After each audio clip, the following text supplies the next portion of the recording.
다른 사람에게 감동을 주려면 자기 자신이 감동하는 게 필요하고, 또 다른 사람을 설득하려면 자기 자신이 확신을 먼저 해야 합니다. 이 자동차를 팔려고 할 때 그 영업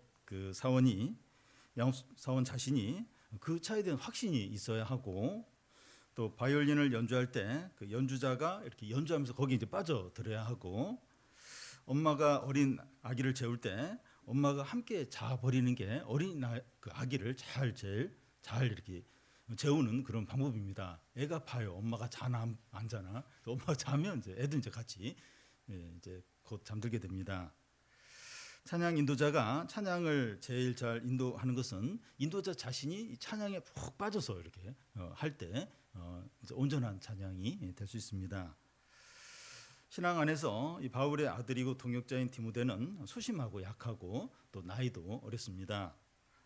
바울은 이제 마케도니아를 떠나고 이제 디모데가 이제 바울을 대신해서 에베소 교회를 목회를 해야 합니다.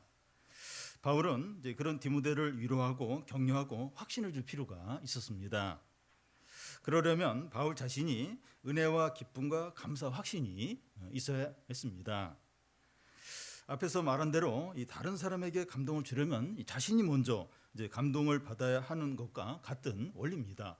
바울 자신이 어떤 확신과 기쁨이 넘쳐야 이 디모데에게 너도 이렇게 은혜 가운데 지내라 이렇게 할 수 있는 거죠. 그래서 이 바울은 이 간증적인 자기 이야기를 이제 합니다. 자신이 사도가 된 것이 은혜와 긍휼 때문이고 하나님께서 이 자기를 능력 있게 하셨기 때문이라는 거예요. 또 자기가 전하는 이 복음은 진실하고 참되며 모든 사람을 위한 거라는 겁니다.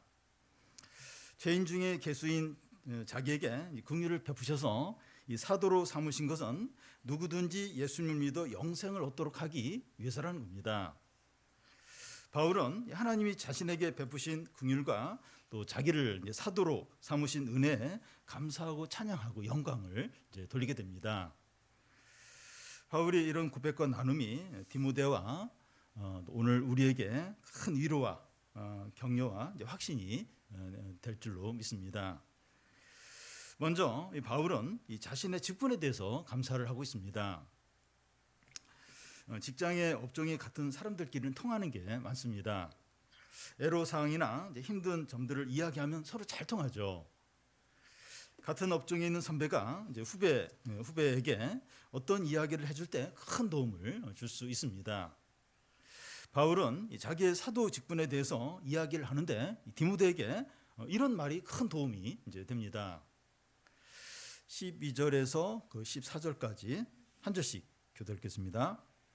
나를 능하게 하신 그리스도 예수 우리 주께 내가 감사함은 나를 충성되이 여겨 내게 직분을 맡기심이니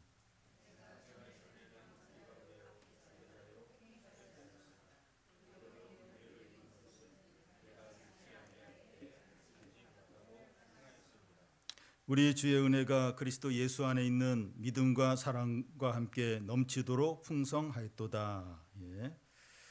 바울은 이 주님께서 자신에게 사도 직분을 맡겨 주신 것에 감사하고 있습니다. 그는 자기가 사도 직분을 택한 것이 아니라는 거예요. 같은 말씀이 이제 1장 1절에도 나와 있는데 그리스도 예수의 명령을 따라 그리스도 예수의 사도된 바울이라고 이렇게 했습니다. 그러니까 바울은 자기가 이제 이렇게 내가 이제 사도해야겠다 이게 아니라 그 예수 그리스도 안에서 그 그리스도의 명령에 따라서 자기가 사도가 됐다 이렇게 이야기를 하고 있는 겁니다. 또한 바울은 나를 능하게 하신 그리스도 예수라고 이렇게 말하고 있습니다. 바울 자신이 능력 있거나 실력이 있는 것이 아니라 주님이 바울에게 능력을 주셔서 사역을 감당하게 한다는 겁니다. 이 같은 말씀이 빌립보 4장에서도 나오는데 내게 능력 주시는 자 안에서 내가 모든 것을 할 수 있다는 겁니다. 바울은 이런 논리로 이제 사도직을 감당하고 모든 사역을 이제 하고 있는 겁니다. 하나님께서 사도로 부르셨으면 사도로서 해야 할 그 능력을 감당할 능력을 주신다는 거죠. 그리고 바울은 나를 충성되이 여겨 내게 직분을 맡겨 주었다고 이제 이렇게 합니다. 내가 충성되었기 때문에 사도로 부르셨다는 것이 아니라 나는 충성되지 못한데 충성되게 여겨서 사도로 부르셨다는 겁니다. 하나님은 이 바울 자신이 뛰어나거나 선한 것이 있어서 사도로 삼은 게 아니라는 거예요.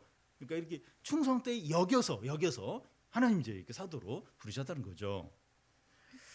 바울은 자신을 볼 때 너무나도 부족하고 합당치 않지만 자기를 충성되게 여기시고 능력 있게 하셔서 사도로 부르신 것에 감사하고 있습니다. 그런데 이 바울의 이런 고백이 디모데에게도 큰 위로가 되었을 거예요.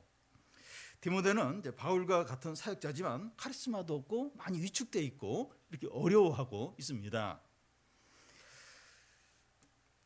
디모데는 이제 바울과 자신을 비교하면서 이 바울 선생은 원래 이제 뛰어나고 능력이 많으니까 사역을 잘하지만 나는 안 된다. 나는 할 수 없다. 이렇게 생각을 자주 했을 겁니다. 그런데 이 바울이 하는 말은 내 것은 아무것도 없고 하나님이 다 주셨다는 거예요. 하나님이 감당할 능력도 주시고 또 충성되지도 않는데 충성되게 여겨서 또 이렇게 이런 사도 직분을 주셨고 나는 아무것도 아니고 하나님이 다 주셨다. 이렇게 이제 고백을 이제 하고 있는 거죠. 이 사역자로 이제 부르셨다면 하나님께서 사역을 감당할 능력과 지혜와 필요한 것들을 채워 주신다는 겁니다. 이것은 교회와 영혼을 섬기는 우리에게도 다 해당이 되는 말씀입니다. 성경학교 교사나 캠프 교사나 리더나 중직자나 교회와 영혼을 섬기고자 하는데 어떻게 감당해야 되나 두려움과 염려가 밀려올 수 있습니다. 섬기기로 결정한 후부터 부정적인 생각과 염려만 막 이렇게 들 수 있습니다. 그런데 하나님께서 우리를 부르셨다면 능력도 주시고 필요한 것도 채워 주신다는 거죠. 저도 이제 이렇게 목회를 하면서 한 번씩 턱턱 막혀요. 턱턱 막히면서 이제 자신감이 없고 막 이제 그런 생각이 밀려올 때가 있는데 한 번씩 저를 이렇게 돌아보면서 누가 이렇게 목사가 되게 했는가, 누가 이렇게 나를 세웠나, 그러면서 이제 다시 이제 이렇게 주님을 바라보고 다시 이제 힘을 내서 이렇게 감당할 때가 너무나도 많습니다. 그러니까 이렇게 부르셨고 세웠으면 하나님이 능력과 어떤 필요한 것을 채워주신다는 거죠. 임시 투표를 한 주 앞두고 이제 있는데 후보자들에게 이런 연마 두려움이 밀려올 수 있습니다. 상황도 어렵고 자신의 신앙도 잘 지키지 못하는데 교회와 영혼들을 섬긴다는 것이 부담으로 여겨질 수 있습니다. 여러 가지 가정이나 여러 형편이 너무 어려워요. 어렵고 또 나도 내 믿음을 제대로 못 지키는데 뭘 하면서 막 이제 그것도 부정적인 생각이 이제 들 수 있습니다. 그렇지만 지금까지 주님께서 우리 삶을 인도하신 거 그걸 인정을 하고 감당할 수 없다면 피할 길을 주시고 또 세워 주신다면 감당할 능력과 지혜와 은혜를 주신다는 것을 믿으시기 바랍니다. 이 부분을 더 확대해서 이제 생각을 해보면 이 부모에게 맡겨진 자녀들이나 학생들에게 주어진 공부, 또 직장인들이나 또 사업하는 분들에게 맡겨진 어떤 일들 어려워요. 힘들더라도 하나님께서 능력과 지혜를 주셔서 감당하게 하신다는 겁니다. 초등학생이 중학생이 고등학교 이렇게 올라갈 때 두려워요. 두렵고, 근데 또 이제 이렇게 감당할 어떤 능력을 주세요. 지혜를 주시고, 또 자녀를 주셨으면 또 자녀도 감당할 자녀도 이렇게 다르잖아요. 좀 까다롭고 힘든 어떤 자녀도 있는데 또 감당할 또 이렇게 지혜를 능력을 또 주십니다. 낙심하지 않는 게 필요해요. 왜 나에게 이런 환경, 왜 이런 어려움들, 왜 이런 사람을 만나게 하고 막 이렇게 낙심하지 않고 기도하는 겁니다. 기도하고 우리가 할 수 있는 일을 최선을 다해서 하는 겁니다. 결과는 모르겠어요. 근데 그렇게 그 대책이 없고 예상이 안 되고 너무 불안하지만 그동안 하나님이 인도하셨던 거 그거 좀 인정하고 좀 기도하고 또 내가 최선을 다해서 하고 그러면 또 하나님이 또 길을 열어주십니다. 놀라운 일을 이렇게 이루시고 그럴 때가 얼마나 많은지 몰라요. 그래서 이렇게 어떤 이 삶에 있어서 이렇게 하나님의 주권을 인정하고 또 하나님이 필요한 거 채워주신다. 이걸 믿고 기도하면서 맡기고 또 내가 해야 될 최선을 다하고 이게 얼마나 필요한지 모릅니다. 그러니까 세상 사람들도 그래요. 이렇게 상황에서 어떤 업무나 또 어떤 분야에서 도저히 못하겠다 싶은데 또 이제 그걸 이렇게 막 용기를 내서 감당하고 그래서 또 이렇게 확 또 성장하고 그런 경우가 있는데 우리 믿는 사람 더더욱 그래. 더더욱 이렇게 더 이렇게 좀 감당하지 못할 어떤 상황들 또 그런 사람들 또 그런 어떤 자녀들 또 어떤 그런 이렇게 좀 기도하고 또 좀 주님의 주권을 인정하고 그러면 또 다 주세요. 그리고 능력과 지혜를 주십니다. 바울은 자기에게 사도 직분을 주신 것에 대해서 감사하는데 그가 전에 어떤 자였습니까? 비방자요, 박해자요, 폭행자였다는 겁니다. 이 비방자라고 하는 것은 하나님의 이름을 모욕하는 자를 말하고 이 박해자라고 하는 것은 교회와 믿는 자들을 괴롭힌 고통을 준 그런 자를 말합니다. 사도행전 9장에 보면 이 바울이 교회를 어떻게 핍박했는가 하는 것이 나오는데요. 바울이 주의 제자들에 대하여 여전히 위협과 살기가 등등하여 만일 그 도를 따른 자를 만나면 남녀 막론하고 결박하여 예루살렘으로 잡아오려 했다는 겁니다. 이런 자가 예수 그리스도의 사도가 되었다는 것은 긍휼밖에는 설명할 길이 없어요. 어떻게 이런 자가 그 교회를 섬기고 복음을 전하는 자가 될 수? 긍휼밖에 이제 어떻게 설명이 안 됩니다. 이 긍휼과 비슷한 것이 은혜인데 바울에게 은혜가 넘친 겁니다. 우리 주의 은혜가 그리스도 예수 안에 있는 믿음과 사랑과 함께 넘치도록 풍성하였다는 거죠. 이 나일 강이 넘치면 풍년이 들고 은혜의 강이 넘치면 믿음과 사랑이 가득해집니다. 이 비방자이고 박해자였던 바울에게 은혜의 강이 넘치자 그를 통해서 믿음과 사랑이 흘러 넘치는 거예요.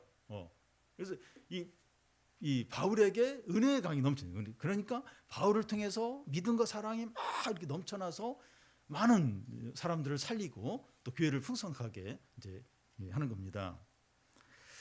1장 2절에 이제 바울이 이제 디모데를 이제 축복하면서 그리스도 예수 우리 주께로부터 은혜와 긍휼과 평강이 너에게 있을지어다 하는데 같은 말씀입니다.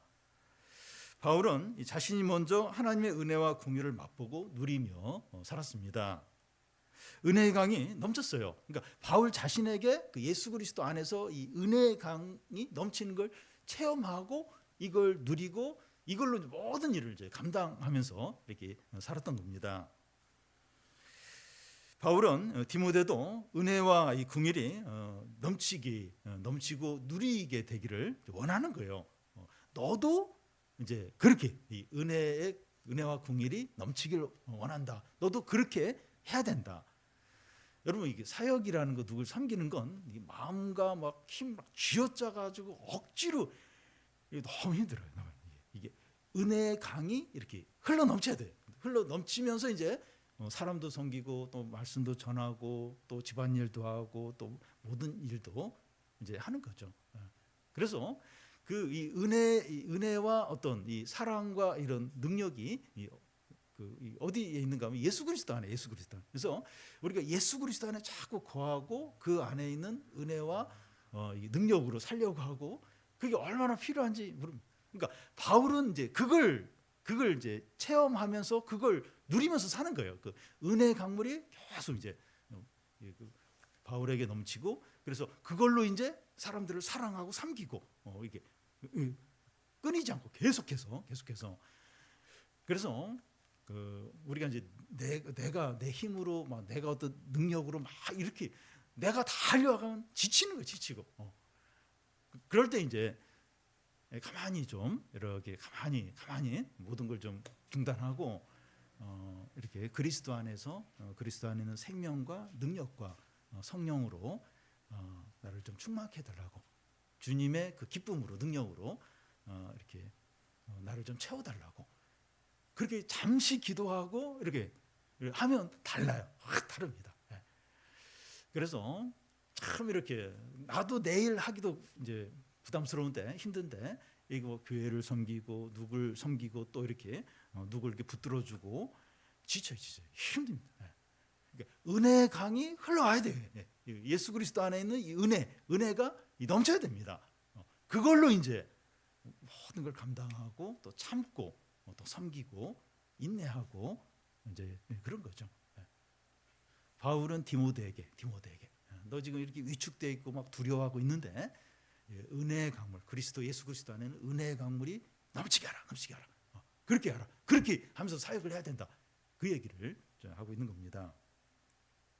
다음은 이 복음의 그 내용과 복음의 영광이 뭔가 하는 겁니다. 15절을 우리 같이 한번 읽겠습니다. 미쁘다 모든 사람이 받을 만한 이 말이요 그리스도 예수께서 죄인을 구하시려고 세상에 임하셨다 하였도다. 죄인 중에 내가 괴순이라. 하나님께서 바울에게 사도의 직분을 주신 이유는 이 복음을 전하도록 하기 위해서입니다. 방금 읽은 구절에는 이 복음의 특징, 복음의 내용, 복음의 대상이 무엇인가 하는 것이 나와 있습니다. 먼저 복음의 특징이 뭔가 나와 있는데 미쁘다는 겁니다. 이 미쁘다는 말은 참되다, 진실하다, 진리다 하는 뜻입니다.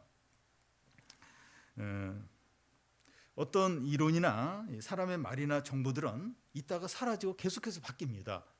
여러분 그 인터넷에 이렇게 글들 막 이렇게 기사들 뜨는데 그 한 5분만 있다가 다시 보면 없어요, 기사가. 그러니까 이 수많은 정보들이 막 오는데 그게 사라져요. 다 변하고 없어질 그런 것들입니다. 그런데 많은 사람들이 그런 말이나 글에 관심을 갖고 그걸 그대로 받아들인다. 그걸 그대로 믿기도 하고 그걸 그대로 받아들이고 거기에 또 엄청난 관심을 갖고 그렇게 합니다. 오늘날 사람들이 비참하고 불행한 이유는 참된 진리에는 관심이 없고 이 복음을 제외한 다른 모든 것들을 다 받아들이고 믿기 때문입니다. 복음은 안 믿어요. 하나님 말씀 잘 이렇게 안 믿어요. 근데 그 하나님 말씀하고 복음만 빼고 다른 건 다 그렇게 관심을 갖고 그걸만 믿고 그걸 항상 이렇게 또 생각을 하고 그러니까 그 인생이 불행하고 비참할 수밖에 이제 없는 겁니다. 복음을 안 믿어. 이 진리는 관심이 없고 진리 아닌 그냥 계속 뜨는 어떤 댓글 또 수없이 오는 문자들 뭐 이런 것들 그런 데만 관심을 갖고 거기에 영향을 받고 거기에만 빠지고 그러니까 불행할 수밖에 없는 겁니다. 복음만이 참되죠. 진리입니다. 이 복음만이 참됩니다. 복음은 생명이고 능력이고 구원이고 기쁨이고 영광입니다. 복음만이 미쁘다. 복음만이 진실합니다. 진실. 두 번째는 이 복음의 대상인데 이 복음은 모든 사람이 받을 만하다는 겁니다. 복음은 모든 사람을 위한 것이고 모든 사람에게 필요합니다. 부자나 가난한 자나 배운 자나 배우지 못한 자나 건강한 사람이나 병든 사람이나 선진국 사람이나 후진국 사람이나 도덕적인 사람이나 비도덕적인 모든 사람에게 필요한 게 이 복음입니다. 왜냐하면 모든 사람들이 죄인이기 때문에 그렇죠. 겉은 멀쩡해 보여도 영혼이 병들고 하나님에 대해서 죽어 있고 이 정욕의 노예이고 사단의 종이기 때문입니다. 겉만 봐서는 몰라요. 얼마나 많은 어떤 문제들, 아픔들, 죄를 가지고 있는 사람이 얼마나 많은지 모릅니다. 모든 사람에게 공통적으로 필요한 것이 복음밖에 없습니다.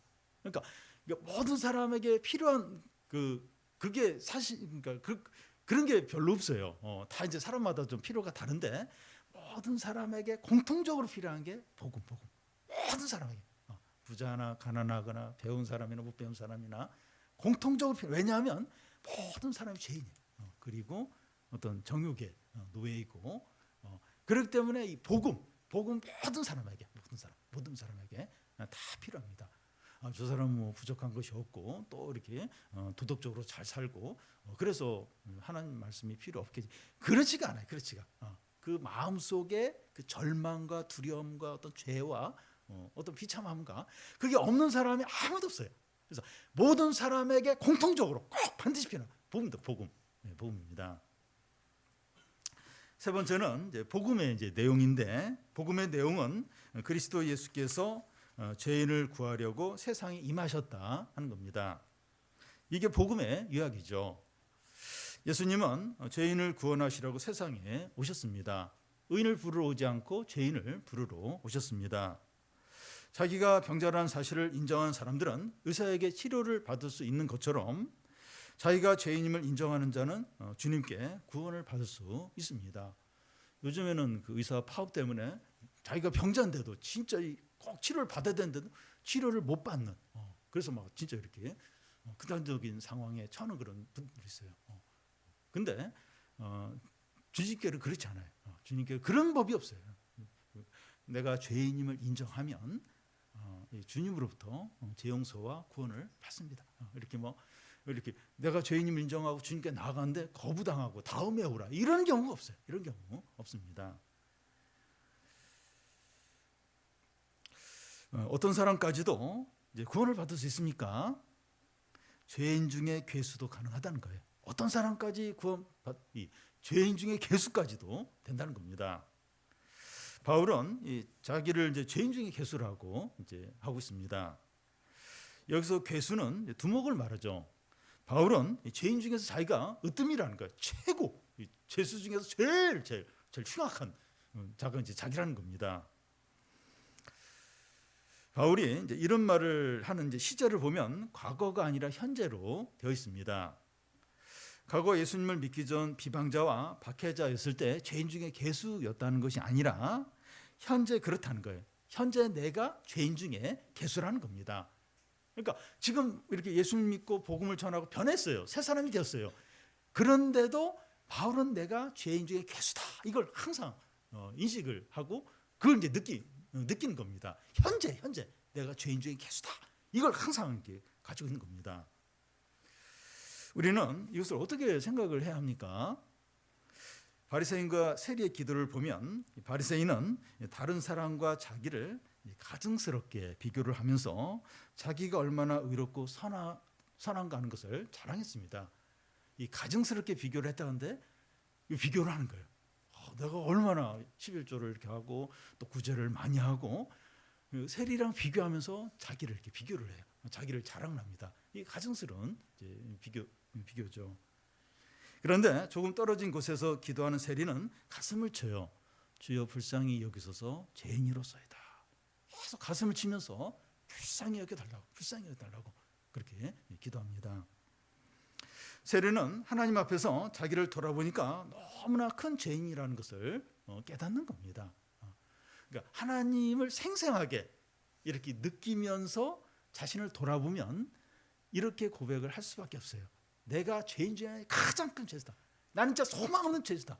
누구하고 비교할 것 없이 나는 제일 흉악한, 제일 악한 죄수다.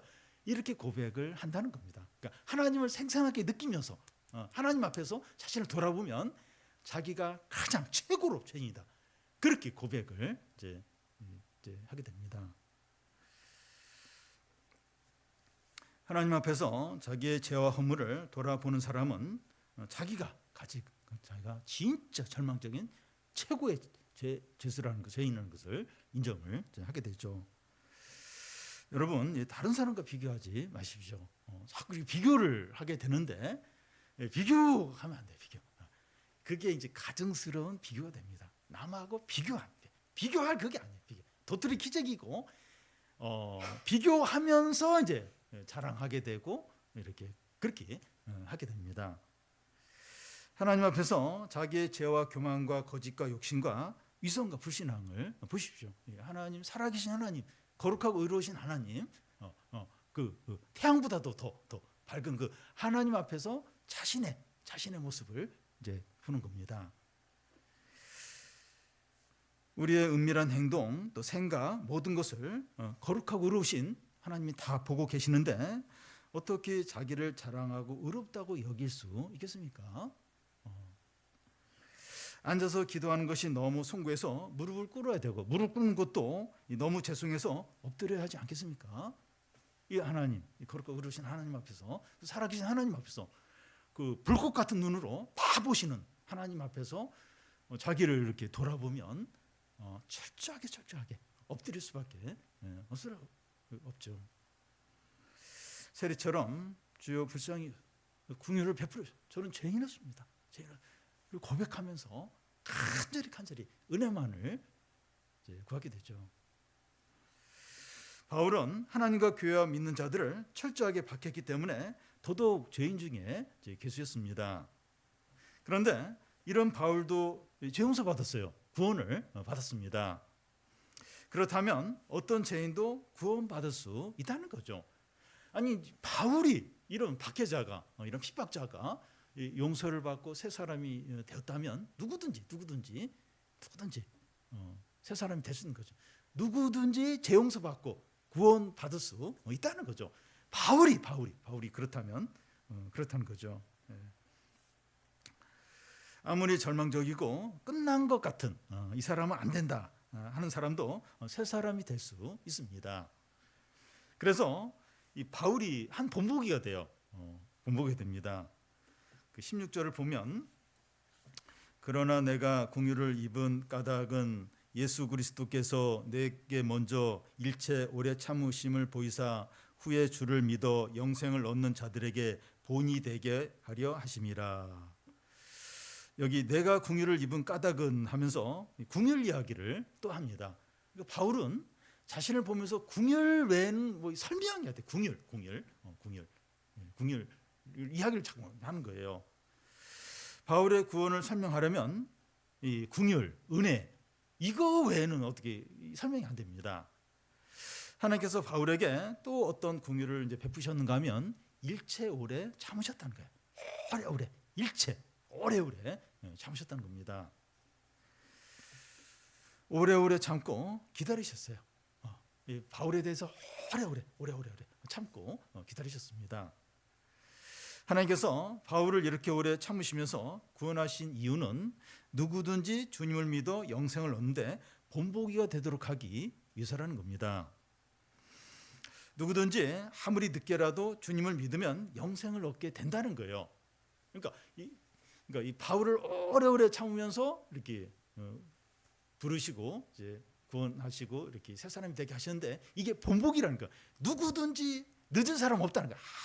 아무리 늦었다고 해도 얼마든지 이렇게 새 사람이 되고 구원을 받을 수 있다. 이게 바울이 본보기라는 겁니다.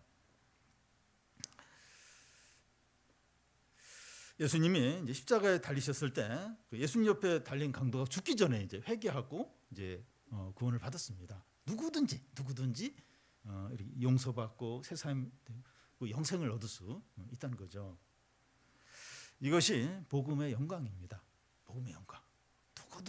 누구든지 아무리 절망적인 아무리 끝난 것 같은 사람이라 할지라도 회개하면 새 사람이 되고 구원을 받고 영생. 이 복음의 영광입니다. 죄수 중에 괴수를 오래 참으시고 긍휼을 베푸셔서 구원하실 뿐만 아니라 예수 그리스도의 사도로 삼아서 복음을 전하게 하는 거죠. 이렇게 하시는 겁니다. 우리에게도 이와 비슷한 일이 일어나지 않았습니까? 우리 자신을 보면 이렇게 한번 보십시오. 이렇게 과거에 예수님 믿기 전 또 신앙을 갖기 전 우리가 어떤 상태였는가 한 번씩 이렇게 돌아보면 너무나 놀라운. 저도 이제 막 이렇게 대학 1학년 때 이제 복음을 듣고 그때부터 이제 이렇게 바뀌기 시작했는데 제가 만약 그때 복음을 안 듣고 그냥 이렇게 그랬으면 그 정욕의 늪에 빠져가서 서서히 빠져서 그냥 그렇게 끝났을 것 같아요. 물론 뭐 훨씬 더 어떻게 좀 세상적으로는 조금 더 성공하고 돈도 많이 벌고 뭐 그런 삶을 살았을지 모르겠지만 이 정욕의 늪에서 그냥 천천히 빠져서 살다가 그냥 그렇게 이제 인생이 끝났을 것 같아요. 우리 한번 과거를 돌아보시죠. 주님이 이렇게 바울을 만나 주시고 변화시킨 것처럼 이렇게 바뀌었죠. 이렇게 달라졌죠. 바울은 구원받기에 가장 합당치 않은데 은혜의 강이 흘러서 믿음과 사랑이 넘쳤어요. 그걸 막 흘려보내고 있는 겁니다. 우리에게도 이런 일이 일어나지 않았습니까? 뭐 좀 정도의 차이는 있지만 그래도 이제 나를 통해서 이렇게 어떤 사람을 돕고 또 섬기고 살리는 그런 일들이 이제 일어나고 있죠. 그런데 누구에게든지 누구에게든 이런 일이 일어날 수 있다는 겁니다.